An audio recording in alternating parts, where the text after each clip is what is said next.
We have different types of staples. The most common staple in the market is this one here with a sawed staple.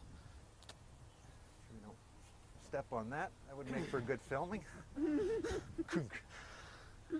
Headline: Instructor gets knocked out at own presentation by himself. This is a 6-inch by 1-inch sawed staple. Okay, it's just typical. It's 13 gauge, a little bit thicker than what you'd find a coat hanger with.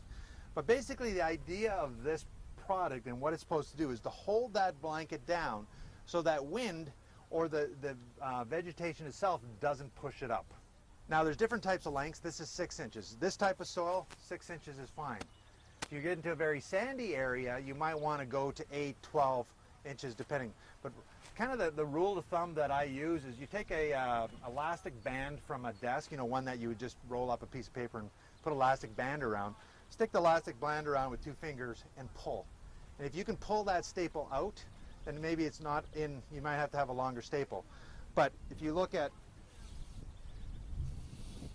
this has a lot of pull resistance, and so it's doing its job. There are biodegradable stakes. This is one that's called green stake, and there's a couple different varieties of these.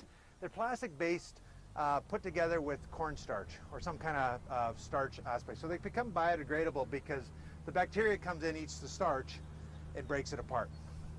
You can get wood ones. They're more difficult to get and more expensive. I've seen people put in blanket in Colorado where they just take a 2x4, cut it in a V type of shape and use those to pin them down because they want 100% wood. But these are available out there as well. There are other ways of putting in staples. There's one called round tops that are single legs that have a round top to them. There's a staple gun that's out there. This is really for contractors. They come in cartridges, and it's just basically for ease of putting in the staple.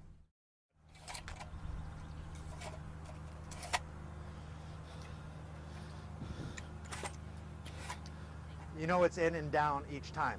Another thing too is the guy's got a rhythm.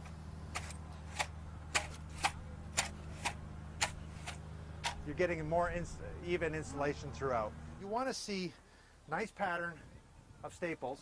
If you don't know what the pattern is, you remember you can look at the back of the manufacturer's sheet to be able to see what the pattern is and make sure that they're installed correctly.